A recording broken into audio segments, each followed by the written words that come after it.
بسم اللہ الرحمن الرحیم 2026 جو کہ عزتوں، رفتوں، بلندیوں اور شہرتوں کا سال مانا جا رہا ہے۔ 2026 اپنے اندر نوری قوتوں کو سموئے ہوئے طلوع ہوگا۔ 2026 ایک ایسا سال ہے جس میں مشتری اس درجے پر ہوگا جو درجہ تقریباً 1400 سال بعد دوبارہ مشتری کو حاصل ہوگا۔ مشتری جسے قوتوں کا ستارہ کہا جاتا ہے، روحانیت کا ستارہ کہا جاتا ہے، مشتری جس کا تعلق عدل، انصاف، مال و دولت، شہرت، عزت، رفت اور بلندیوں کے ساتھ ہے۔ مشتری جب کسی برج میں جاتا ہے تو اس برج کے متعلقہ منصوبات کے متعلق رفتیں اور بلندیاں لے کر آتا ہے، لیکن جب مشتری برج سرطان کے 15 درجے پر پہنچتا ہے تو اسے شرف حاصل ہوتا ہے۔ تو شرفی درجات میں اس کی طاقت 100 سے 1000 گنا تک بڑھ جاتی ہے اور عاملین کاملین اس وقت سے فائدہ حاصل کرتے ہوئے کچھ کلام، کچھ الواح، کچھ طلسمات وغیرہ بناتے ہیں۔ مشتری 15 درجے پہ ساکن ہو جائے تو اس کی قوت جو ہے وہ لامحدود، وہ لاکھوں سے بھی بڑھ کے ہو جاتی ہے۔ پچھلے 10,000 سالہ جو میں نے تحقیق کی ہے اس میں یہ صرف 8 سے 10 مرتبہ اس درجے پر آیا ہے، اور وہ بھی مکمل طور پر نہیں آیا۔ مشتری جب بھی کسی برج میں حرکت کرتا ہوا رجت کرنے لگتا ہے تو رجت سے پہلے، یعنی کہ جب ستارہ الٹا ہونے لگتا ہے تو الٹا ہونے سے پہلے کچھ لمحے کے لیے ساکن ہوتا ہے، پھر ساکن ہونے کے بعد الٹی رفتار میں چلنا شروع کر دیتا ہے۔ اب جب الٹی رفتار سے سیدھی رفتار کی طرف جانے لگتا ہے تو اس کے وقت کے درمیان بھی، یعنی کہ مستقیم ہونے سے پہلے بھی کچھ دیر کے لیے قیام کرتا ہے، ساکن ہو جاتا ہے، کیونکہ ایک دم ستارہ یو ٹرن نہیں لے سکتا۔ تو مشتری اس وقت ساکن ہو جاتا ہے، اور جب مشتری ساکن ہوتا ہے تو اس وقت اس کی قوتیں ہزاروں گنا ہو جاتی ہیں، اور بالخصوص اگر یہ اپنے شرفی درجے پہ ساکن ہو جائے تو اس سے بڑا عظیم وقت مشتری کے لیے کوئی اور نہیں ہو سکتا۔ اور مشتری کی اس وقت جو قوتیں ہیں وہ ساکن ہو کر صرف زمین پر ایک ہی نقطے پر مرکوز ہوتی ہیں۔ ان قوتوں کا ذکر امام فخر الدین رازی اور عرب کے ایک مشہور فلسفی اور منجم جن کا اس دنیا میں، روحانیت کی دنیا میں اور ستاروں کے علم کی دنیا میں ایک نام ہے، القندی رحمۃ اللہ علیہ۔ اس کے علاوہ ابو المشر بلخی فلکی رحمۃ اللہ علیہ، امام بونی رحمۃ اللہ علیہ، انہوں نے اس وقت کے حوالے سے اپنی کتابوں میں ذکر کیا ہے۔ آج سے 1410 سال پہلے رونما ہوا، اس کے ساتھ جوڑا ہوا ہے۔ اس کی تفصیل میں آپ کو مختصر جہاں بتاؤں گا، لیکن پہلے یہ بات سمجھیں کہ مشتری کو برج سرطان کے 15 درجے کے شرف کے ساتھ ساتھ اس کا یہاں ساکن ہونا پچھلے 10,000 سالوں میں صرف چند مرتبہ ہی ہوا ہے۔ اب یہ وقت 2026 میں ہونے جا رہا ہے۔ اگر آپ اس کی قوتیں، سعادتیں، برکتیں اور اس کا جو فیضان ہے اس کو سمجھنا چاہیں تو میں ایک چھوٹی سی کاوش آپ کے سامنے رکھتا ہوں۔ ابو المشر بلخی فلکی رحمۃ اللہ علیہ نے اس وقت کا جو ایک جائزہ اور ایک نقشہ پیش کیا تھا، وہ یہ پیش کیا تھا کہ آج سے 1410 سال پہلے جب رسول اللہ صلی اللہ علیہ وآلہ وسلم اعلان نبوت فرما چکے تھے، اس سے چند سال بعد 616 عیسوی میں جس وقت رسول اللہ صلی اللہ علیہ وآلہ وسلم نے دعا فرمائی، حضرت عمر رضی اللہ تعالی عنہ رسول اللہ کی دعا قبول ہونے پر اسلام قبول کیا تھا، تو اس وقت مشتری عین 15 درجے پر موجود تھا، اور اس وقت یہ ساکن بھی تھا۔ ابو البشر بلخی فلکی رحمۃ اللہ علیہ اس عظیم واقعے کو، اس عظیم واقعے کے ساتھ جو رسول اللہ صلی اللہ علیہ وآلہ وسلم کی دعا کے طفیل ہوا، تو وہ کہتے ہیں کہ یہ وقت اسلام کی بنیاد کا وقت تھا، اور ٹھیک 12 سال بعد دوبارہ پھر اسی طرح کا واقعہ رونما ہوا جو بھی بالکل اسی کے قریب تھا۔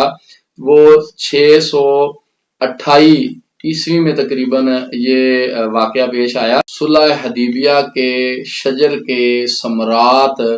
نظر آنا شروع ہو گئے۔ یہ بھی شرف مشتری کا 15 درجے پہ ساکن ہونے کے قریب ترین وقت تھا۔ تو اس وقت جیسا کہ 616 عیسوی میں حضرت عمر رضی اللہ تعالی عنہ کے اسلام لانے کے وقت کے بعد اسلام کی بنیاد مضبوط ہوئی، تو 628 عیسوی میں دوبارہ جب یہی وقت مشتری کا 15 درجے پہ ساکن ہونے کا وقت تھا، تو اسلام کی جڑیں بڑی تیزی سے پھیلنا شروع ہو گئی اور اسلام پوری دنیا میں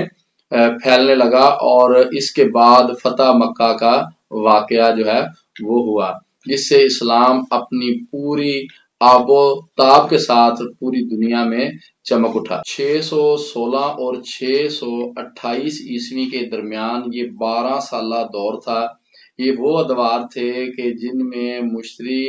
ایک شرف سے دوبارہ دوسرے شرف تک پہنچا، تو یہ ایک ایسا دور تھا کہ جس کے اندر بے شمار جو ہیں وہ برکتیں، رحمتیں اور عزتیں اور بلندیاں اور رفتیں موجود تھیں، جو کہ رسول اللہ صلی اللہ علیہ وآلہ وسلم کے طفیل پوری دنیا پہ آشکار ہوئیں۔ تو اس وقت کو جو عظیم منجم گزرے ہیں، روحانی سکالر گزرے ہیں، انہوں نے اپنی تحقیق سے اس چیز کے ساتھ جوڑا کہ جب مشتری 15 درجے برج سرطان پر تھا 616 میں اور 628 میں، اس درمیان جو کائنات میں عظیم واقعات رونما ہوئے، ان عظیم واقعات میں عرب کی زمین پر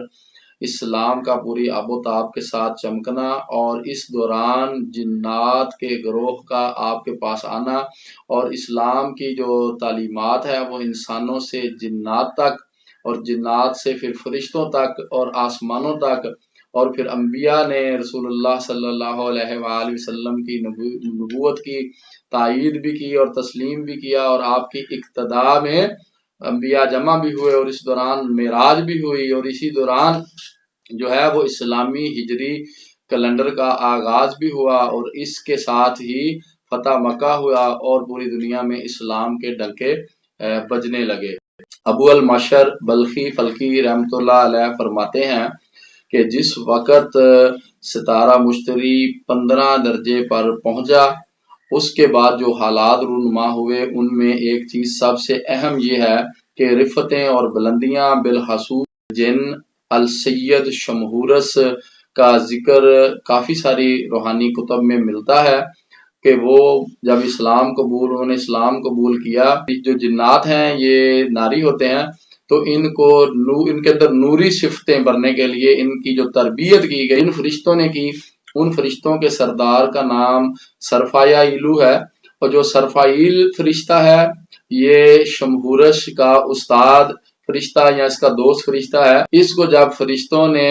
دیکھا کہ اس نے اسلام قبول کیا ہے، تو انہوں نے اس کو سلامی دی اور اس کی تربیت دی، اور شمہورش کا جو ہے پھر آسمان دنیا میں سرفائیلو کے ساتھ تعلق ہے، اور سرفائیل جو ہے اس کے ماتحت جو فرشتے ہیں وہ مشتری کے فرشتے۔ سرفائیلو ایک ایسا فرشتہ ہے جو مشتری کے حاکم فرشتوں میں سے گردانا جاتا ہے، اور مشتری کا تعلق عدل، انصاف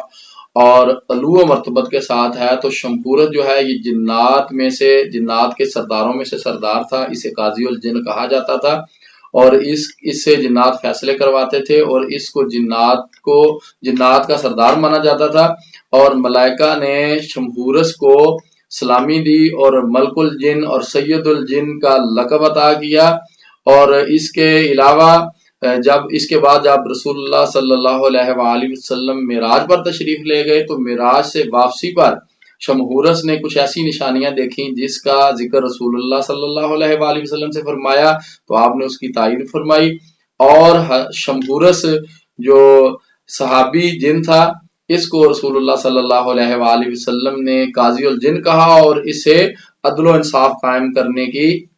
جو ہے وہ ترغیب دی۔ اسی طرح حضرت عمر رضی اللہ تعالی عنہ کا اسلام قبول کرنا اور آپ کے عدل کی جو مثالیں ہیں، آپ نے جو عدل فاروقی قائم کیا، اور جو آپ کے دور میں ریاست مدینہ قائم ہوئی، اور حضرت عمر کے عدل کی جو بات ہے اس کا تعلق بھی وہ مشتری کی اس سعادتوں سے جوڑتے ہیں، اور یہ سب کچھ رسول اللہ صلی اللہ علیہ وآلہ وسلم کی دعا اور ان کے فضل کے طفیل ہوا، لیکن اس وقت بھی ستارہ مشتری اس درجے پر موجود تھا۔ اور تاریخ دان کہتے ہیں کہ تاریخ اپنے آپ کو دہراتی ہے، اب کوئی دوسرا نبی تو دوبارہ آنا نہیں ہے، لیکن 1400 سال بعد ایک ایسی نشست آسمان پہ بننے جا رہی ہے جو ان 12 سالوں میں 2 مرتبہ بنی اور جس کے اثرات اور ثمرات دنیا نے دیکھے۔ ماہرین کی ریسرچ کے مطابق میں آپ کو 2026 کے متوقع نتائج کے بارے میں مختصراً جو ہے وہ بتا دیتا ہوں، پھر مزید اس کے بارے میں چند ایک ویڈیو اور آپ کی گوش گزار انشاءاللہ تعالیٰ کرتا رہوں گا۔ آپ یہ دیکھیں کہ جس طرح آج سے 1400 سال پہلے 2 مرتبہ مشتری شرف کے مقام کے بالکل قریب جب ساکن ہوا تو عدل و انصاف قائم ہوا، اسلام کا بول بالا ہوا، حق کی قوتیں غالب آئیں، تو اس چیز کو اگر 2026 کے تقابل میں دیکھا جائے تو اس سال بھی کسی عظیم واقعے کی طرف اشارہ کیا جا سکتا ہے، کچھ عظیم قوتیں رونما ہوں گی اور اللہ تعالیٰ عالم اسلام کو کوئی ایسا لیڈر عطا فرمائے گا جس کی وجہ سے آنے والے 12 سال کے اندر دنیا کے اوپر دوبارہ اسلام کا غلبہ ہوگا انشاءاللہ تعالیٰ۔ اور اس کے علاوہ وہ تمام عزتیں، برکتیں، رفتیں، سعادتیں جو ان ادوار میں حاصل ہوئی تھی ان کا ایک عکس آپ اس دور میں بھی دیکھیں گے۔ آپ اگر اس دور کو رسول اللہ کے فیضان کا دور اور اسلام کے فیضان کا دور کہیں تو بجا ہوگا۔ اس سالوں کے اندر یعنی 2026 سے لے کر آنے والے 12 سال کے اندر نوری قوتیں انشاءاللہ تعالی غالب ہوں گی، حق کا بول بالا ہوگا اور باطل جو ہے اس کی سرکوبی ہوگی انشاءاللہ تعالی، اور آپ دیکھیں گے جو حقائق چھپائے جاتے ہیں ان کا انکشاف ہو جائے گا، پوشیدہ حق کی باتیں جن کو پوشیدہ کیا گیا، دبایا گیا، چھپایا گیا، وہ منظر عام پر آ جائیں گی، وہ چیزیں لیک ہو جائیں گی جن کو چھپایا گیا۔ جو حقائق اور جو حق ہے جس کو پوشیدہ رکھا گیا انشاءاللہ تعالی اس کا اظہار ہوگا اور دنیا یہ چیز دیکھے گی انشاءاللہ تعالی۔ اور اس کے علاوہ اگر پاکستان کے حوالے سے کچھ بات اس میں کر دوں تو پاکستان کا برج اسد ہے، اس سال کے اندر مشتری اپنا برج تبدیل کر کے برج اسد میں داخل ہوگا، اور جب بھی کوئی برج اس کے اندر جب مشتری آتا ہے، مشتری داخل ہوتا ہے تو اس برج کو عزتیں، سعادتیں، رفتیں ملتی ہیں، اور یہ پاکستان کا 12 سالہ دور شروع ہونے جا رہا ہے جس کا تسلسل بڑی دیر تک قائم رہے گا۔ آپ دیکھیں گے انشاءاللہ تعالی پاکستان ان 12 سال میں امید ہے کہ ان 12 سال میں اللہ کے فضل سے دنیا میں اپنا ایک نام انشاءاللہ تعالی بنائے گا اور برکتیں اور عزتیں اور رفتیں انشاءاللہ تعالی حاصل کرے گا۔ مزید ایک بات جنات اور فرشتوں کے حوالے سے، ملائکہ کے حوالے سے کرتا چلوں کہ جس طرح مشتری جو ہے عدل و انصاف کا ستارہ ہے اور قاضی کا اس کو بھی لقب ہے، اسی طرح جنات میں سے شمہورس السید شمہورس صحابی ترابی کو جو ہے وہ قاضی الجن کا درجہ دیا گیا ہے، اور یہ براہ راست فرشتوں سے تعلیم حاصل کرتا رہا ہے اور اس کی فرشتوں کے ساتھ ایک نسبت ہے اور اس کی آل اور اولاد کی نسبت ہے، اور ان گروہوں میں سے جن جنات کو رسول اللہ صلی اللہ علیہ وآلہ وسلم نے لمبی عمر کی دعا عطا فرمائی ان میں شمہورس اور اس کی آل اور اولاد موجود ہیں، تو ان کا ایک روحانی دنیا کے ساتھ تعلق ہمہ وقت رہتا ہے کیونکہ یہ عالم علوی سے فرشتوں کے ساتھ رابطے میں ہوتے ہیں، کنیکٹ ہوتے ہیں، وہاں سے فیضان حاصل کرتے ہیں، تو عالم علوی سے عالم مادی کے اندر ربط قائم کرنے کے لیے ان جنات کو اور ان ملائکہ کو نہایت اہم سمجھا جاتا ہے کہ یہ وقت انتہائی خاص ہے۔ اس وقت میں روحانی شعائیں اور روحانی فیضان جو ہے وہ آسمان سے زمین کی طرف نزول کرے گا، تو اس وقت کے اندر کوئی بھی شخص اگر روحانی طور پہ فیض حاصل کرنا چاہتا ہے تو خود کو ساکن رکھے، مراقبہ کرے، مراقبے کے اندر یہ چیز محسوس کرے کہ مجھے روحانی فیض مل رہا ہے، جو اللہ تعالیٰ نے مشتری کے اندر فیض رکھا ہے، مشتری کے ملائکہ کو جو فیض عطا ہے، جیسے کہ مشتری کے فرشتے بارش کے فرشتے ہیں، رزق کے فرشتے ہیں، دولت کے فرشتے ہیں اور عدل و انصاف کے فرشتے ہیں، تو اس طرح کا جو فیضان ہے وہ میرے اندر بھی سما رہا ہے۔ آپ اس وقت سے کچھ دن پہلے اور کچھ دن بعد تک جو ہے وہ آپ ورد اور وظائف کر سکتے ہیں۔ مشتری کے متعلقہ ورد و وظائف کی ایک مکمل ویڈیو انشاءاللہ تعالی نیکسٹ جلد ہی آپ کو ملے گی، اس میں آپ مزید جو ہے وہ مشتری کے اس فیضان کو حاصل کرنے کی جو ہے وہ ترکیب دیکھ سکیں گے. آپ کلام بھی بنا سکتے ہیں، طلیسم بھی بنا سکتے ہیں، اور ورد و وظائف کے ذریعے بھی اس وقت سے فیض حاصل کر سکتے ہیں.